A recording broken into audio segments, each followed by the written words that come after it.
let me just say this. You may be home alone right now, and that's why you're watching this program. Can I just tell you, you're not alone? Don't let the Christmas season have an adverse effect on you. You may not be with friends and family like maybe you have been in the past, whether they've moved or maybe like my grandfather, he lived till he was 90-something, and he just outlived a lot of his friends. And so you may be alone this Christmas season, but don't get depressed. You can celebrate Christmas. You can celebrate the birth of Jesus.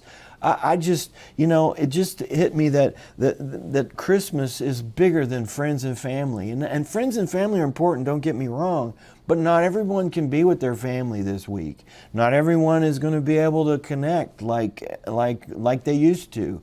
Things change, but you can still celebrate the birth of Jesus, and we can still have, be in awe of what God did for us and what He was willing to do for us. It's like Jesus didn't have any negotiations with I'll be the Messiah, but I'm going to have a good retirement plan. I got to have protection. I got to have, I want to be born in the finest hospital. I want to have the finest salary. I want the best equipment money can buy. I want bodyguards. And he didn't negotiate. He was born in a manger. He was born out back with the animals, and that's the way God wanted it. Just amazing to me. And you can celebrate that. We can be happy about that. We can rejoice, whether we're with family and friends or not. But do something that would help celebrate the season. Sing Christmas carols. If you can't sing, play them. You can get Christmas CDs and music, or if you have a music service, they can play Christmas songs and play the Christmas songs that really celebrate Jesus, not the ones, there's nothing wrong with some of these songs, but I mean Rudolph and what is that, Jingle Bell Rock? I guess Jingle Bells now is too tame. They wanted to make it Jingle Bell Rock because it's more secular, maybe. I don't know, but that's fine. People can celebrate Christmas however they want, but there are some great Christmas songs that literally celebrate the birth of Jesus and talk about this moment in time. And also go to a Christmas play or a living nativity scene, or do something like that. They have those all over the place. Don't just sit at home and feel alone and separated. Get involved. Do something for someone else. Get involved in some church outreach where you're able to take some time and money and give something to someone else, because that's the way to celebrate. Jesus doesn't want anyone home this week sad and depressed over this holiday season. That's just not right. The enemy wants that. God does not want that. Let's fight against it. And I'm going to talk more about that as we go through this whole week. But I'll tell you, we can get happy.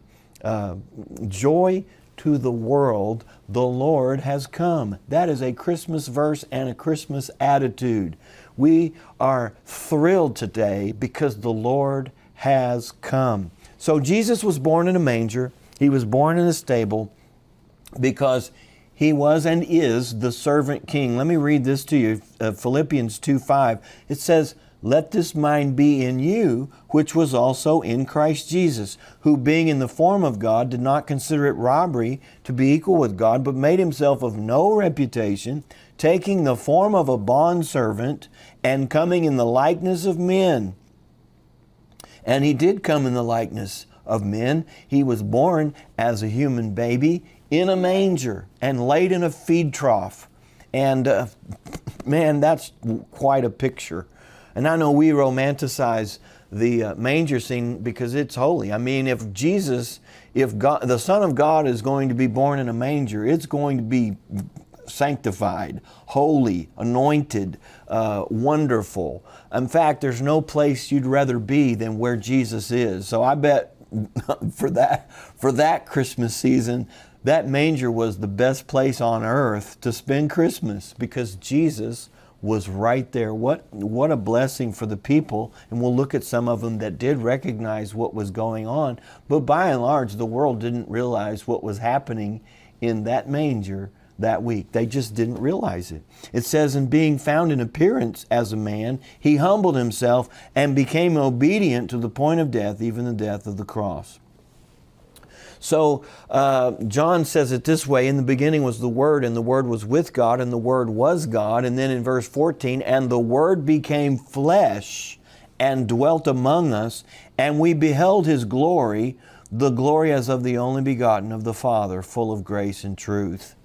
Wow, you know, it would have been so easy to underestimate the importance of this baby laying in a feed trough in the middle of a stable, surrounded by his caring parents who didn't have the money or the foresight to get a room in the inn. You would not believe, if you were just looking on as an outsider, that this baby is the Son of God and He's going to change the entire world, past, present, future. This baby is going to save the world. Wow, what an opposite extremes. God does the most amazing things in the most ordinary ways.